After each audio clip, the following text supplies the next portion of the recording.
We tore through the woods, hopping over roots and dodging tree branches. I was breathing heavily, gulping in air through my mouth. The longer we ran, the harder it became to keep going. My legs were burning, and I felt like I wasn't getting oxygen. But I knew I couldn't stop. If I stopped, the killers would get me. I continued to run, ignoring my body's protests and focusing on the forest in front of me. After what felt like an eternity, we finally lost them. I collapsed to the ground and tried to pull more oxygen into my lungs. As I lay there, I heard someone flop down beside me.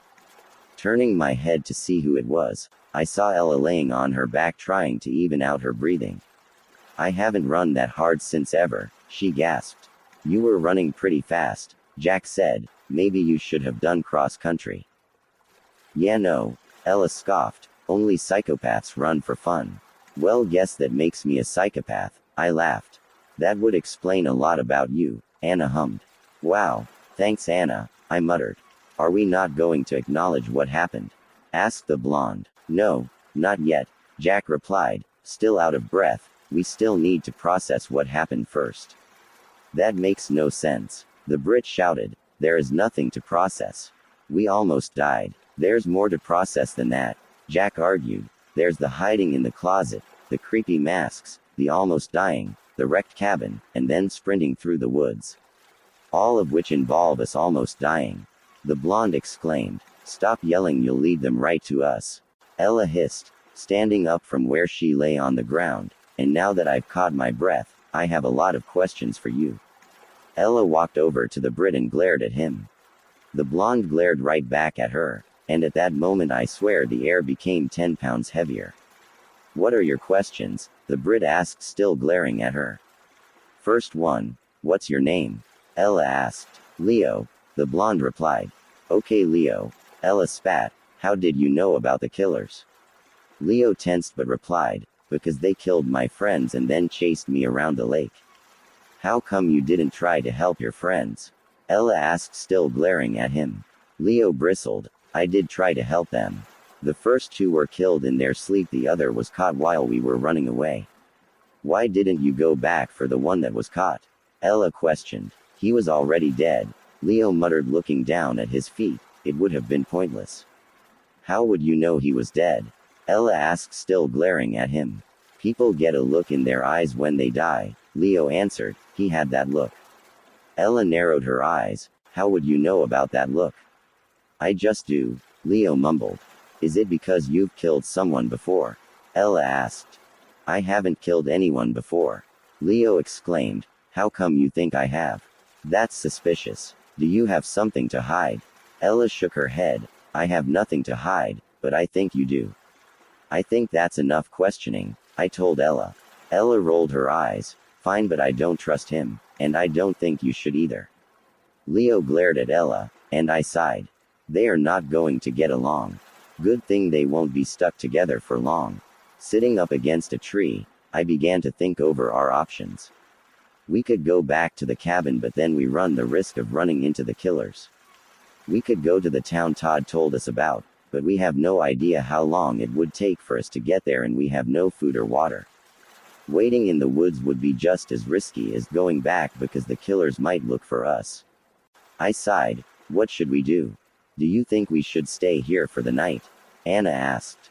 "I want to go to sleep, but I feel like it's too close and the killers will find us," she said. "Anna's right," Jack agreed. "We might want to go a bit farther if we're going to sleep." "I mean, right here looks like a good place to crash," Ella stated. Anna rolled her eyes. "Any place looks like a good place to sleep to you." Leo looked mortified. "You guys are thinking about sleeping after all of that?" Ella glared at him. "Yeah, is there something wrong with that?" Leo just shook his head in response and muttered something under his breath. "What was that?" Ella asked. "I didn't quite hear it." Leo rolled his eyes. "I said you were sick.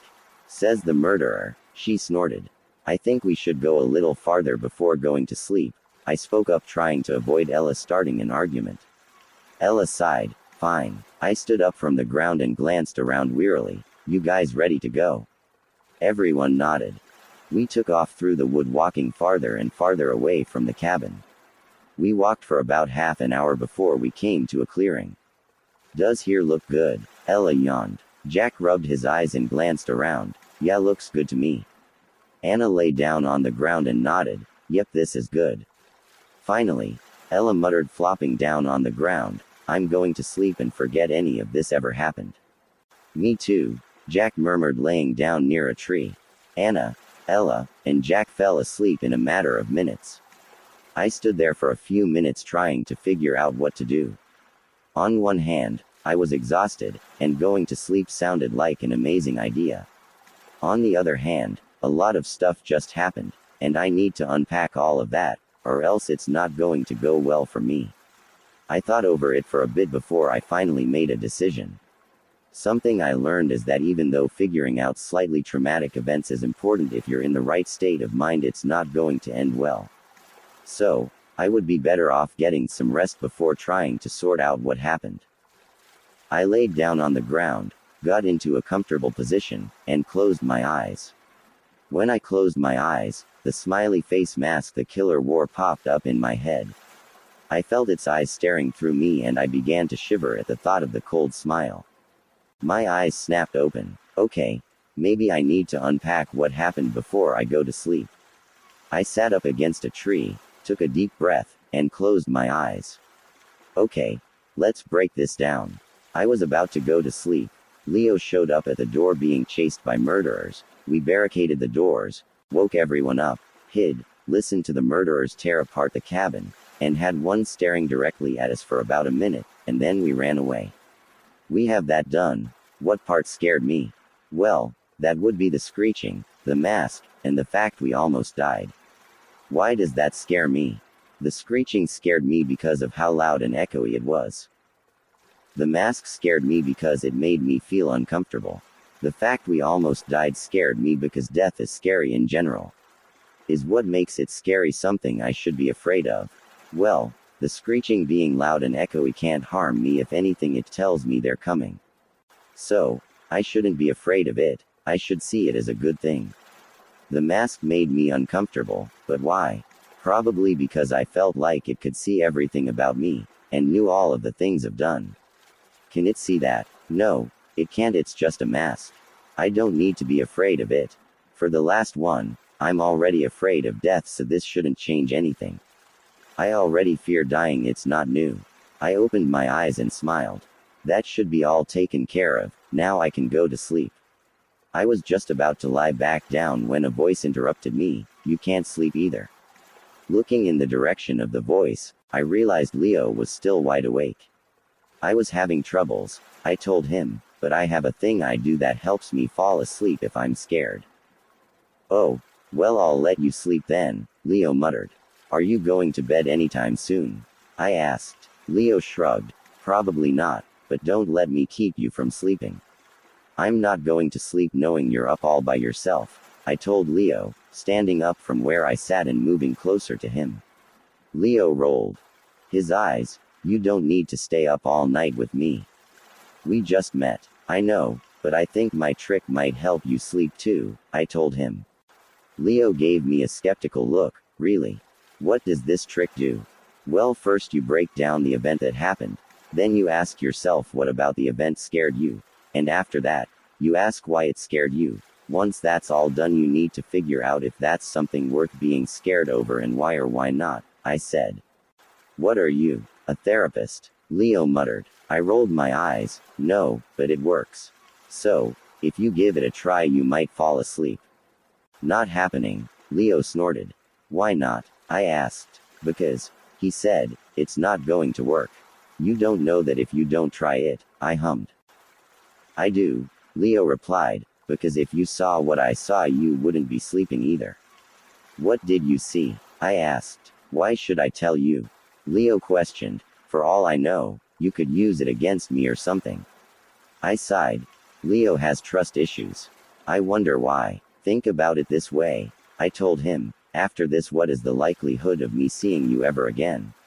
It's probably 1 out of 100, so you are going to be telling someone that you will never see again something traumatic. We sat there in silence for a few minutes before Leo finally responded. Fine, he muttered, I'll tell you, But you better not tell anyone else. I won't tell anyone else, I assured him. If you do, I'll end your life, Leo threatened. If you do that, Ella will come after you and make sure you never see the light of day again, I chuckled. Guess I'll have to kill Ella too if she comes after me, Leo replied. You can try, I laughed, but I think she would get you first. Nah, Leo said, you underestimate me. Maybe, I agreed, but I do no stalling when I see it. Are you going to tell me what happened or not? Leo sighed. Fine, I'll tell you.